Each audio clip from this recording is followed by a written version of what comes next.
Hey guys, again.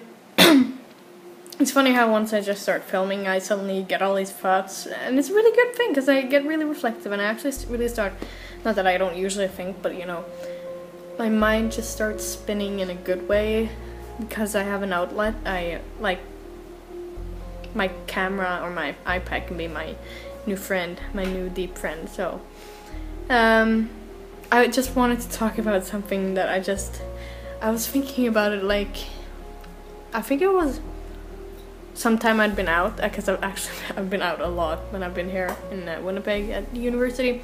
Oh, it's like all up in my face. Anyways, and I was just like laying in my bed and I just started thinking of these really weird thoughts. I've thought about this before. I've thought about most things before.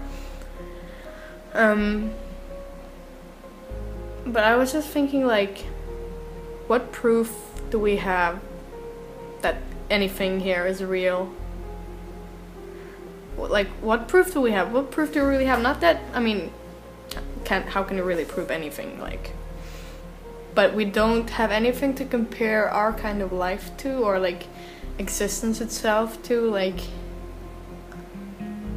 and how do we know that we're not in something like the Matrix, or that we're not in,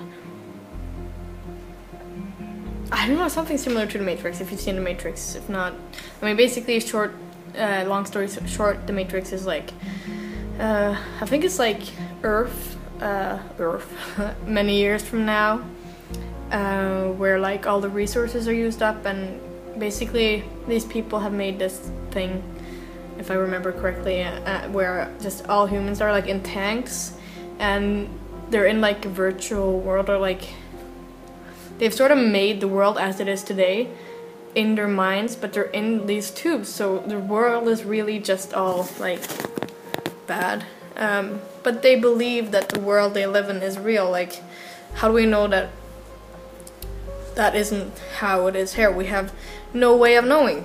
No way of knowing. We don't know if we're in some kind of computer-made game, or, you know, we really don't know, because like, maybe it's been made so well that we can't find it out, if that makes sense.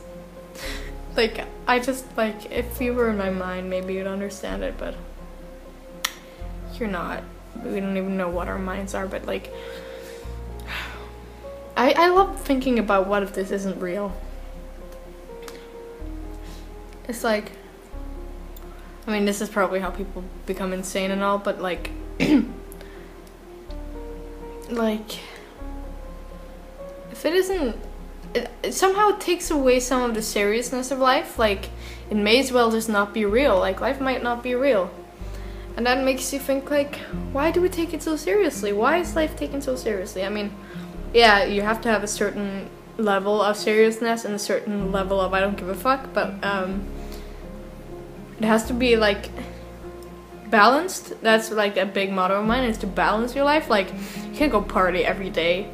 That's not how you live your life. You have to do, like, you have to study, you have to work, or whatever. Like, there has to be a balance of everything in life. There has to be a balance of, I don't know, being kind to people and being a little bit, like, critical, like, commenting if they're acting badly, you know. There has to be an equilibrium, I guess. Like, I forgot what I was talking about just before that. I just went off on a tangent.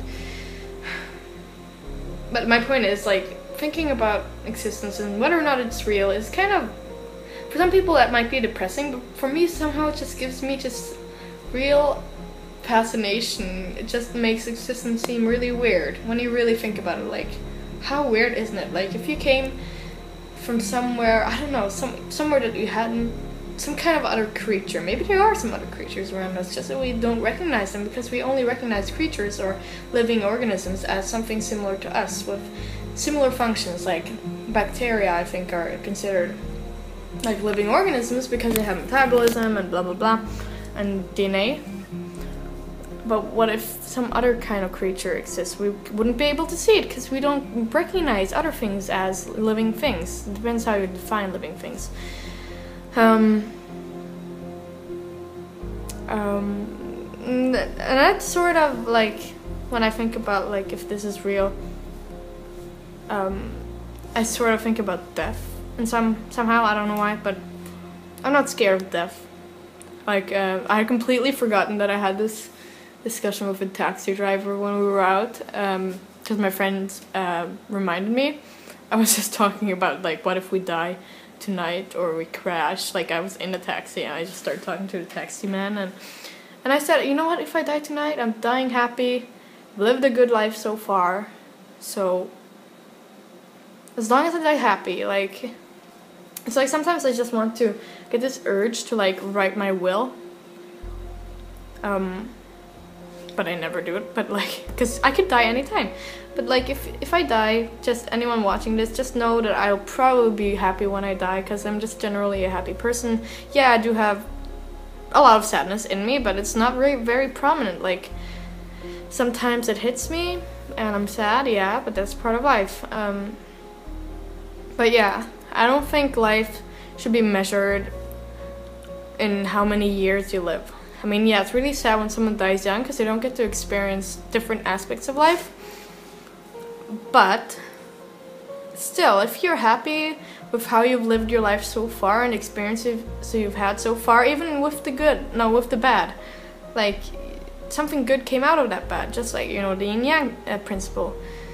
It has benefited you, even the hardships you've gone through. Like, as long as you have happiness, and happiness includes sadness, you can't have happiness without sadness. So if you're truly happy, which I personally am, if you're truly happy when you die, it shouldn't be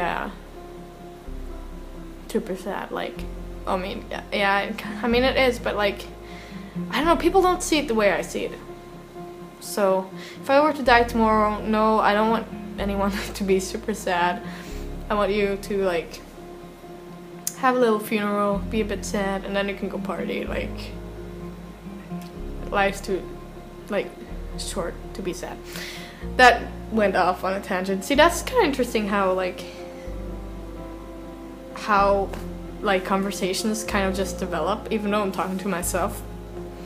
But yeah, I miss my friends in Norway. We would always talk a lot like this, and they're just fantastic. Like, they have so much to say on the topics I like to talk about, which is some of which that I've mentioned in this video. So yeah, sorry if I look ratchet. I've been out 2 days in a row, and I haven't showered since Friday, so, and the makeup from yesterday.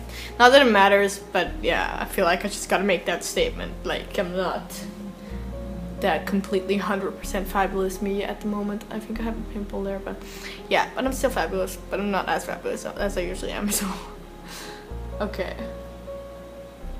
Hope you liked this video. Let me know if there's any topics you want me to talk about, any type of video you want me to post. I don't know how often I'll be posting videos, but I hope that you guys will still, you know, click on my channel every now and then. There might be something there, there might not, but just keep hoping, okay? Goodbye.